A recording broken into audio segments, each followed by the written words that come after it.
Einstein, and this podcast is about online presence for academics, researchers, graduate students. And I'm very excited because today I have a returning guest, Dr. Chinasa Elue. Oh my goodness, it's been so long since we caught up in person, but it's also been so long since I feel like we've talked really intentionally about your online presence. And so I'm very excited for this conversation because so much has changed for you. And I would love to get your story out there so more people can be inspired by the different things that you have really chosen to kind of lean your energy into when it comes to your online presence. So before we get started, would you introduce yourself to people? Absolutely. First of all, Jennifer, thank you so much for having me here. It is an absolute joy to reconnect here on your platform. Um, in terms of my introduction, I am Chinasa Elue. I am a full professor at leadership and higher ed at Kennesaw State University. I'm also a grief coach and a grief researcher. I support individuals navigating various types of grief and loss in all areas of society and have been doing this for about 5 years now, which is really interesting. So I'm really excited to share more about my journey here and how I've shifted things over the course of time.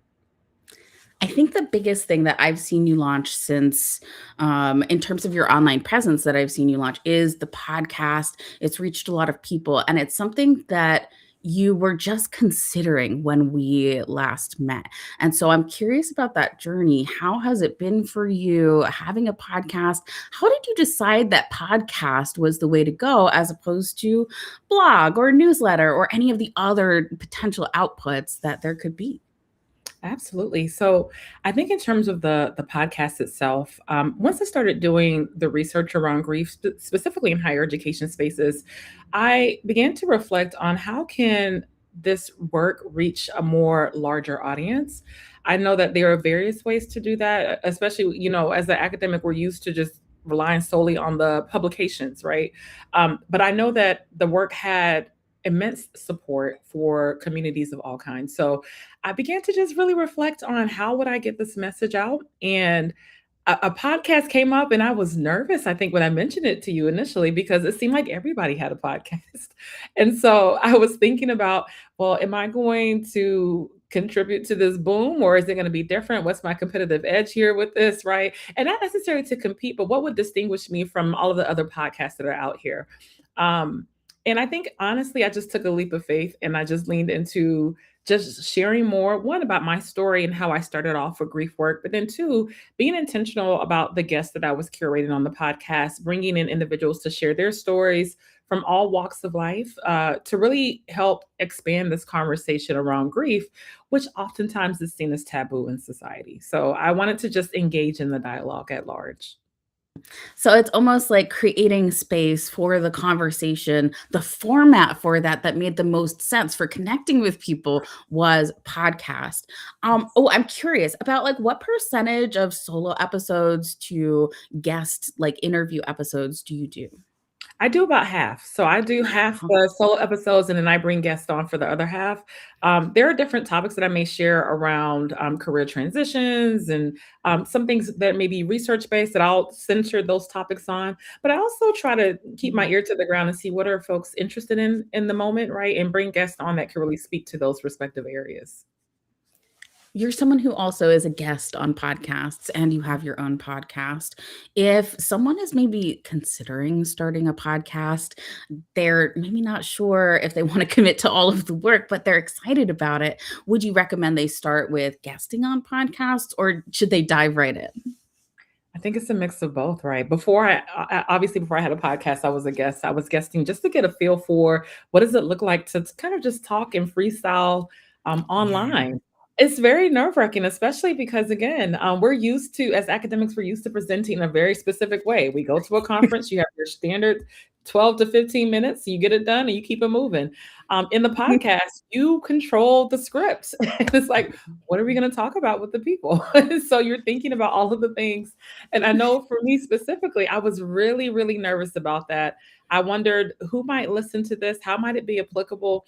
And what was so interesting, I haven't checked my numbers as of late, but the podcast had almost 3,000 downloads in the first 18 months or so. And so that Amazing. really encouraged me in the sense that folks are listening to this topic because it's relevant and it's meeting them where they are. And I think if Yeah. someone is weary or wondering, should they start, you always hear this proverbial thing, go to the grocery store, look on the bread shelves, how many brands of bread are there or how many brands of water are available. And I think that's the same in the podcast industry, right? Like people, your audience will find you. I always believe that we are all acquired tastes. I don't like all brands of water, right? I don't like all brands of bread, but I do like specific ones, and those are the ones those are my go-tos. And so you could become that go-to voice or thought leader in your respective space that people yearn to hear for, but they don't yearn if they don't know you exist. So you got to step out. And I think a lot of this is just having the courage to start, because a lot of the things Yeah. I've done have required courage and just belief that this message will meet people where they are and the right people will get it and understand. Mm. Yeah. You mentioned the number of downloads as one of the kind of outputs, like the cues that you get that you makes you feel good about your podcast. I'm curious about what people have shared with you and like maybe the messages or words of support that you've gotten since you started, because I think a lot of people worry maybe not so much about the strangers online who will find and love their podcast, but about what their friends and their colleagues might think. So I'm curious about what feedback has been like from people in real life. I always say, when I launched the podcast, I was a nervous wreck because, again, to your point, you're worried about the perception of it all, Yeah. right? There's something about just being more outward facing in the online space that sometimes seems taboo in academic spaces, right? People are like, okay, you're being showy or braggadocious or whatnot, or you're just trying to put yourself out there. But I think the reality is, I think in the year 2026, we can no longer as academics afford to not have an online presence. I think Mm. given the reality of what we are living and walking through, we have to look for ways to Yeah. continue to expand our reach in our respective areas, right, of focus. And I think a bigger piece of this for me personally is I have done all this research.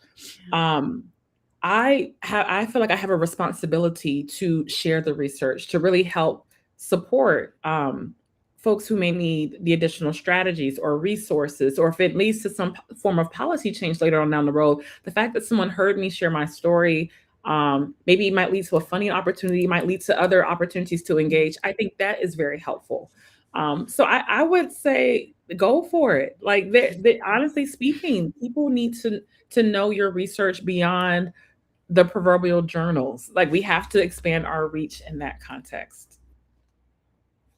One of the other ways that you expanded your reach for the grief research that you do is by being on the TEDx stage. I'm curious to hear, like, what prompted you to want that for your research, and what was it like to actually present to just kind of quite a different audience? Yeah.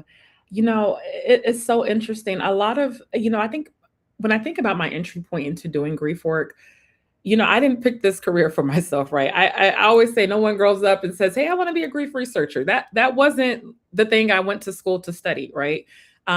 It happened via life. When I lost my mom, the experience has been so jarring that my mind, in my right mind, I'm like, how are folks coping? Like, how are we actually coming back integrating into society after such a devastating loss? So I knew for myself personally when it happened, it was 9 months before the pandemic. And I said, okay, I'm not in a space to study this now, but I am curious. And I think my curiosity sparked me going in this direction.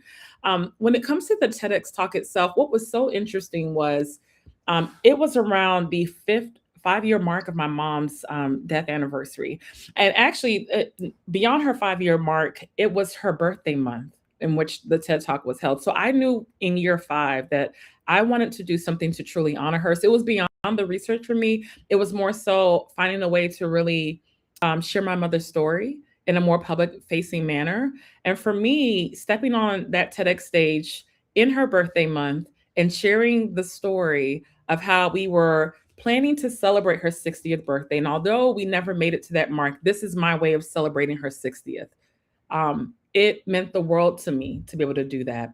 And I think it required a lot of mental preparation, and even the physical preparation that goes into memorizing a 17-minute talk from memory and being able to get on stage and do it. That was an exercise in and of itself, right? but I thoroughly enjoyed it. And I think that's this piece around when you asked me the question prior about colleagues and what they may think.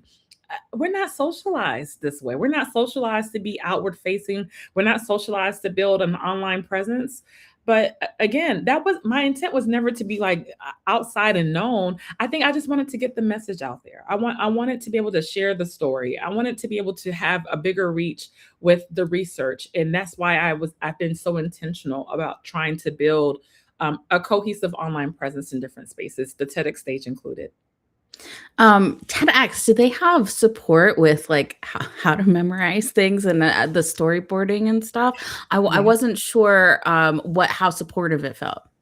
It was absolutely supportive. I had an amazing team behind me. I think what was amazing was my coach. Shout out to Tiffany. She was amazing in the process, from ideation all the way to the actual practicing in and of itself. The institution I presented at was Sam Houston State University. They were a phenomenal, phenomenal host. Took care of us through and through. They have a unique process to prepare us for the TEDx stage itself. So I felt thoroughly supported. I just think mentally, I hadn't memorized something like that in so long. So I was like, I hope I can do it. But I did it. And I was pleasantly surprised because they gave us the strategies to execute. I've never memorized something like that. I do not think it would be possible even with coaching. I'm so excited for you. I am so excited because I think that there's so many people who are even listening to this now and they're like, wow, I didn't know that maybe this form of public scholarship I was curious about had support, that I can, have a coach and have people around me who are cheering me on in this kind of like new thing. Did you have any support with your podcast? Yes. So Ooh. I did. So I think this is the interesting piece is, as an entrepreneur, academic entrepreneur, I think an interesting piece with this is that you have to invest in yourself, right? So I know that with the podcast itself, it was going to be an external investment, meaning I was going to come out of pocket and have to fund that opportunity. I did find a podcast coach that came to me recommended from a friend.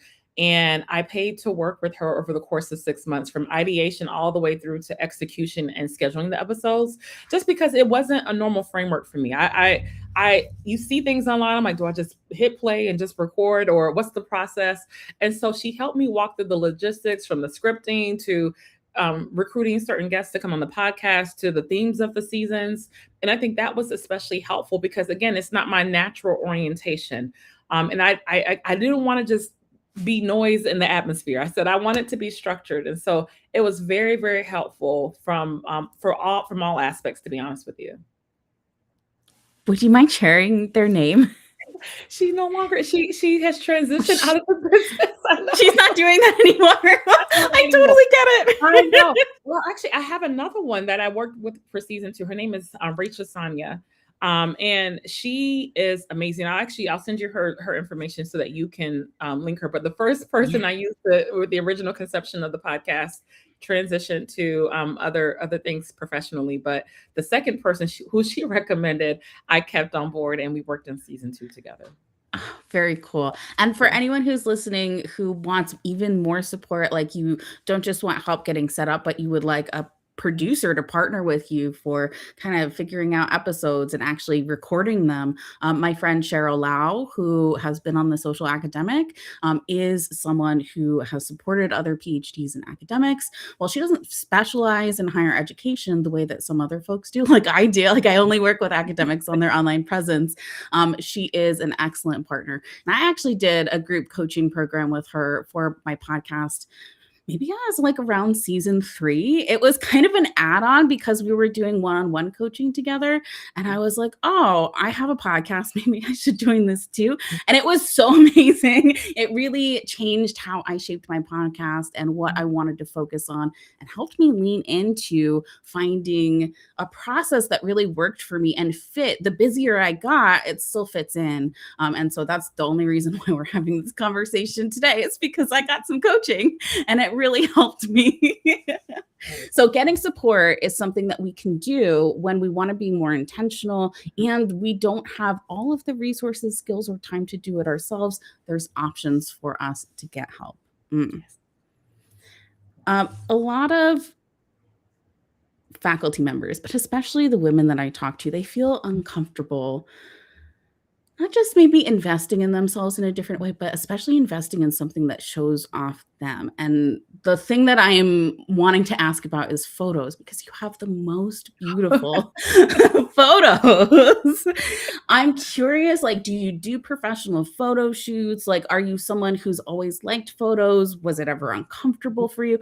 What is your world when it comes to taking photos? Whew, it's a journey in and of itself. I think when I started being more front facing with my online presence, I did do my original like conception of photos back in 2021. And I had just had a kid. So I was all things just like not wanting to show my face or my body at the time, not to shame myself, but I just was in a space where like, I just got to get it done. And I did the things right. And then recently I did another photo shoot last August, actually last year. And what is so interesting is, photos are an investment. So I say that up front because once you start looking at these prices, you're like, okay, I'm not going to do it. But I think you have to be willing to invest in some quality headshots. What worked in my favor was at the time I was preparing to go back home to my native country, Nigeria. And I said, you know what, let me see what the photography scene looks like to see if it's comparable. And because I was going home to see family at the time, we were able to find a photographer actually who had a really amazing studio back home and comparable quality in the whole nine. And we went there and it was such a beautiful experience. We did the photo shoot there. I did it back home. In my homeland. And so it was phenomenal. I was surprised at the quality of the pictures, to be honest with you. I said, okay. And they had all the Beautiful. props and set up. So thank you for that. Yeah, I think you got to do it. It's I love uncomfortable, that. but I think a piece of just being able to show up online and own your presence is to also present yourself in a way that demonstrates that you're an expert, right? People want to see the visual representation of who they're speaking and talking to. And I knew that going to take these photos was going to help amplify the message and also my brand presence online, which is why I was intentional about the types of images I took. And I had all these events I was preparing for, like I hosted a retreat last year and I needed images for different events. So I was very intentional with curating that as well. So I think it's necessary. Yeah. I picked up on something that maybe I'm wrong, but did you do the photo shoot with your family or was it just you? It was just me. It was just But you. my family was in the studio and they were kind of just like watching and cheering me on, essentially. So That's what I was wondering, yes. because you said we, and I was like, were they all there? It sounds like they I didn't were. have my kids with me at the time, but my uncles were there with me because they were the ones that kind of escorted me there. I love And that. it was so sweet. They were cute because I'm their niece, and they were like, "Oh, look at her, all grown and doing her thing." So it was very sweet and endearing, to be honest with you. That's so good. And honestly, I've worked with a lot of academics who are maybe doing their photos for the first time. And I often at times encourage them, bring a friend, bring a spouse or a family member, because sometimes getting that real smile, like getting that real feeling of warmth or joy that your friends and family get to experience, it's harder to come out when you're feeling nervous. And so if you have someone who your photographer is totally open with being there, do that. And I'm so glad that your family was there, because you can really get that in those photos. Like as soon as I opened them, I was like, oh, I gotta ask about the photos. Okay, so it sounds like you would encourage people to take photos. There's so many people who maybe they can't afford a professional photo shoot, or it just isn't in their time, but their university is offering, new headshots or branding photos for them. Have you ever worked with a campus photographer on photos? Absolutely. I was actually going to say, even there are student photographers. I'm in Atlanta, so we have an art school in Atlanta, Savannah Art SCAD. SCAD is located here in Atlanta, and I've had students actually take pictures in the past at different events and things like that. But there are folks from all price points and ranges. I think you can find someone who's looking to build out their portfolio who would love the opportunity to take those photos for you, because they need the experience. And they do a good job. They're learning their skill sets along the way. So I think you can leverage that. I've also seen, I'll mention this really quickly. I've seen folks also barter with people based on services. So if they know that their price point is out the range. They may trade like coaching for some photography. So I think there are ways around this, especially if photography is an investment. I'm not gonna I'm not gonna lie. So I think there's ways to negotiate and see who might be able to support and help along the way. I really appreciate you. Thank you so much for sharing that. I think it will inspire some people to consider photos for themselves too. Mm. I recall seeing you in a professional studio. It seemed like you were recording video. Was that for one of your courses? Yes, I'm like, whoo, which I don't I know. There was like the big monitor and the lighting set up, and I was like, yes, oh, she's in like a professional video studio I this time. was. That is so interesting. I actually was recording a curated course on leading your team. And so I was recording just the lesson plans itself in the professional studio and all of those things. But the studio owns the content. So I was kind of the instructor of record for it.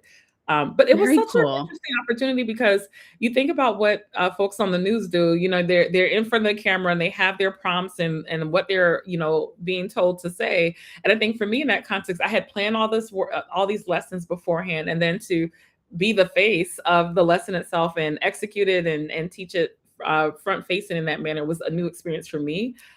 Because I'm used to just doing the live content and then moving on, but this was very much so scripted, and it was a good experience. Yeah.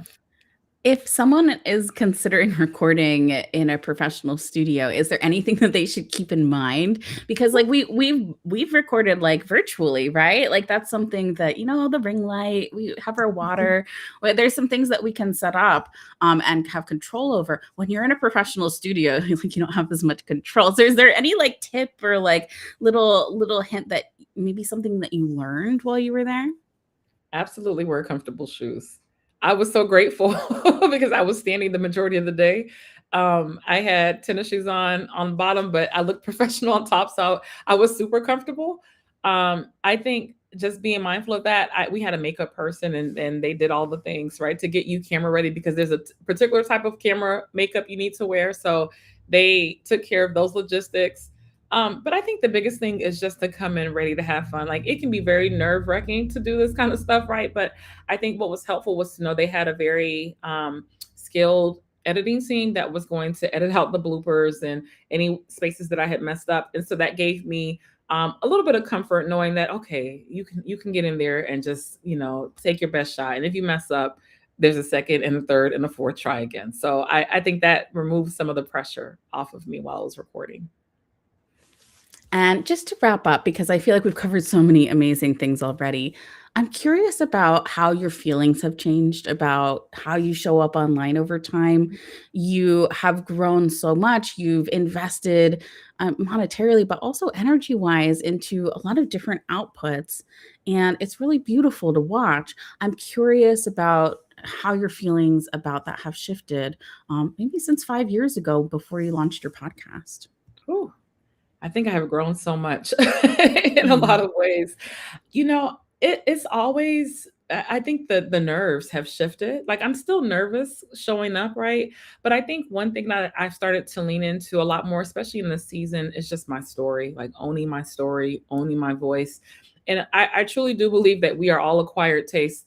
I am for some people, but not for everyone, right? And I do believe that my messaging and how I share outwardly online will resonate with some folks and it won't for others. And I think that's perfectly okay. Beforehand, I used to really worry a little bit about maybe like, how are my colleagues going to perceive this? What does that look like? It's all the things that come in your mind when you're more outward facing. And I think you can manage that, right? If you need to block them online or limit your profile views, right? I mean, there are things to kind of trick your mind initially. I haven't blocked anyone personally, but I have friends who have done that just so that they can show up and be truly authentic because they don't want the judgment. But I think you have to just get over the nerves of doing it and recognize, for me, the biggest thing has been this is a service. I want to be of service to those that I know this message is for. So me sharing is being of service. And even if I am afraid or worried about how it might be perceived, it is perfectly okay. That adds to the authenticity when I share my story and my voice. And even with the services that I offer at this point, that has shifted for me 1,000%, because I think I am more in tune with who I am, really focused on in this current season. And I just roll with it. I roll with it. I make mistakes. I get back up. I don't let it keep me down. I fail quickly, and then I get up and I try again. And I think that's the piece that has kept me over time. Thank you so much. This has been such a good episode, and I'm so glad that people will get to hear this. Thank you. Is there anything you'd like to add before we wrap up? Just get started. Don't be nervous. It's normal. Nerves are normal. And I think when people ask me now, like, how did you do it? I'm like, I just kept showing up. I Yeah. showed up when I didn't feel like it. I showed up when I didn't think I had anything to say. I kept feeling like I was gonna run out of content. But there's always, given the state of time, there's always something around grief that's related and that's available to talk Yeah. about. And I lean into that. I lean into Mm, the thought leadership of it all, recognizing that I have, um, actually a research backed opinion to share, and I need to put it out there.